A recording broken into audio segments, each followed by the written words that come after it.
Hi bro. Hi, మీ పేరు? నా పేరు శరత్. ఓకే. ఇక్కడ ఏం చేస్తారు మీరు? నేను ఇక్కడ ఎంఎస్సి బాటనీ చదువుతున్నాను. ఓకే. మీరు ఇక్కడికి ఎలా వచ్చారు? నేను ఇక్కడికి ఎలా వచ్చానంటే ముందుగా నేను యూట్యూబ్లో సెర్చ్ చేశాను అనమాట. అంటే పీజీ సెట్కి మనకి ఎలా ఉంటుంది కోచింగ్ కానీ క్వశ్చన్ పేపర్ కానీ ఇలా డౌట్స్ అని కొన్ని సెర్చ్ చేశాను. అలా సెర్చ్ చేస్తూ ఉండగా నాకు యూట్యూబ్లో ఒక ఛానల్ తగిలింది, ఆర్కేఎంపీ ట్యూటోరియల్ అని. సో ఆ ఛానల్ని ఫాలో అయ్యాను. చూస్తే ఆ ఛానల్లో మనకి చాలా ఇన్ఫర్మేషన్ వస్తుంది మన తెలుగు వాళ్ళకి. అంటే పీజీ సెట్ గురించి కానీ సిఎస్ఆర్ నెట్ గురించి కానీ చాలా మంచి ఇన్ఫర్మేషన్ వస్తుంది. సో నేను కొన్ని వీడియోస్ చూశాను. సో దాంట్లో ఏ కోర్స్ బాగుంటుంది, ద పీజీ సెట్ ఎలా రాయాలి, ఎలా ప్రిపేర్ అవ్వాలి, సో సో అలా అన్నీ ఉన్నాయి దాంట్లో. సో అది మంచి యూజ్ అయింది నాకు ఆ ఛానల్. సో దాని ద్వారా నేను మంచిగా ప్రిపేర్ అయ్యి ఇక్కడికి వచ్చాను.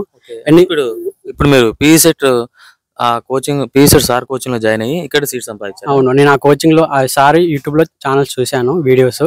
సో ఆ సార్ కోచింగ్ మనకి ప్రొవైడ్ చేస్తున్నారని తెలిసింది. అంటే టెలిగ్రామ్ లింక్స్ ద్వారా, వాట్సాప్ ద్వారా లింక్స్ వచ్చేసి మనకి సో కోచింగ్ ప్రొవైడ్ చేస్తున్నారు సార్. గూగుల్ మీట్లో రోజు క్లాసెస్ జరుగుతాయి and sir line to line ప్రతి బిట్ అండ్ ప్రతి టర్మినాలజీ ఎక్స్ప్లెయిన్ చేయడం జరుగుతుంది. మనకి మంచిగా ఉంటుంది. సో నేను కోచింగ్లో జాయిన్ అయ్యి పీజీ సెట్ రాసి మార్కులు వచ్చి ఇక్కడ సీట్ వచ్చింది. అండ్ ఎప్పుడు నేను సార్కి థ్యాంక్ యూ చెప్తాను అదే విషయం. ఇక్కడికి రావడానికి కారణం కూడా ఆ ఛానల్ నాకు. ఓకే. ఇప్పుడు ఎస్వి యూనివర్సిటీకి వచ్చిన తర్వాత మీరు ఫర్దర్ ఏమన్నా ప్రిపేర్ అవ్వడం కానీ జరిగిందా? ఎస్, ఎందుకంటే ఇప్పుడు నేను ఆ ఛానల్లోనే పీజీ సెట్ కోచింగ్లోనే ఇట్లా తెలుసుకున్నాను. ఆ ఛానల్ ద్వారా మనకి సిఎస్ఆర్ ఉంటుంది, ఎగ్జామ్ లైఫ్ సైన్సెస్కి గేట్ ఉంటుంది. అలా తెలుసుకొని నేను అప్పుడు ఫస్ట్ టర్మ్ బ్యాచ్కి సిఎస్ఆర్ కూడా జాయిన్ అయ్యాను. కాకపోతే అప్పుడు టైం లేదు మనకి ఎగ్జామ్కి, 2 months డ్యూరేషన్ ఉండడం వల్ల కొంచెం టైం సరిపోలేదు. కానీ నాకు మంచి గ్రేడే వచ్చింది. ఐ మీన్ 50 అబోవ్ పర్సెంటేజ్ వచ్చింది. 50 అబోవ్ వచ్చిందా? వచ్చింది ఫస్ట్ అటెంప్ట్లోనే, within short term match లో 2 months లోనే.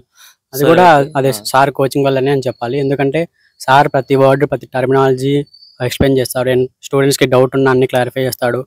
అంత పర్సనల్గా ఎన్ని డౌట్స్ ఉన్నా సార్ తన టైం అంతా స్పెండ్ చేసి మరీ క్లారిఫై చేస్తాడు ప్రతి స్టూడెంట్కి. సో దానివల్ల నేను చాలా నేర్చుకున్నాను. ఓకే. ఇప్పుడు ఫర్దర్ ఏమైనా నెక్స్ట్ అటెంప్ట్ మీరు చేశారా? నెక్స్ట్ అటెంప్ట్ చేయాలి, ఎందుకంటే ప్రిపేర్ అవుతున్నా. కొన్ని ప్రాబ్లమ్స్ వల్ల కోచింగ్లో కంటిన్యూ అవ్వలేకపోయినా, ఇట్లా ఎంఎస్సి జాయిన్ అవ్వడం వల్ల. నేను మళ్ళీ ఇప్పుడు లాంగ్ టర్మ్లో జాయిన్ అవుతాను కోచింగ్లో. సో ఈసారి మటుకు ఖచ్చితంగా సీట్ క్రాక్ చేస్తాను. ఓకే. ఇప్పుడు కోచింగ్ లో జాయిన్ అనేది బెస్ట్ థింగ్ అంటారా సార్ కోచింగ్ లో జాయిన్ అవ్వడం? ఎందుకంటే ఇప్పుడు మనం ఎక్కడ చూసుకున్నా సిఎస్ఆర్ కోచింగ్ లేదు తెలుగులో. అన్ని నార్త్ వాళ్ళు ఇట్లా పాత్ ఫైండర్ ఇవన్నీ ఉన్నాయి, కానీ అవన్నీ నార్త్ మనకి అర్థం కావు. నేను చాలా సెర్చ్ చేశాను కానీ మనకి చాలా కష్టంగా ఉంటుంది. మన తెలుగులో వచ్చేసి ఓన్లీ ఇట్లా ఆర్కేఎంపీ ట్యూటోరియల్ సార్ మాత్రమే మనకి ఇట్లా గైడ్ చేస్తున్నాడు. అండ్ సార్ వల్ల చాలా మంది ఇప్పటికే క్వాలిఫై అయినారు. మా బ్యాచ్ వాళ్ళు కూడా, ఫస్ట్ షార్ట్ టర్మ్ బ్యాచ్ వాళ్ళు కూడా 2-3 ఇన్స్టిట్యూషన్లో క్వాలిఫై అయినారు. మేము కంటిన్యూ అవ్వలేదని ఫీల్ అవుతున్నాం ఇప్పుడు.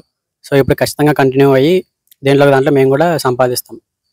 Okay okay okay Sharath, thank you Sharath. Thank you.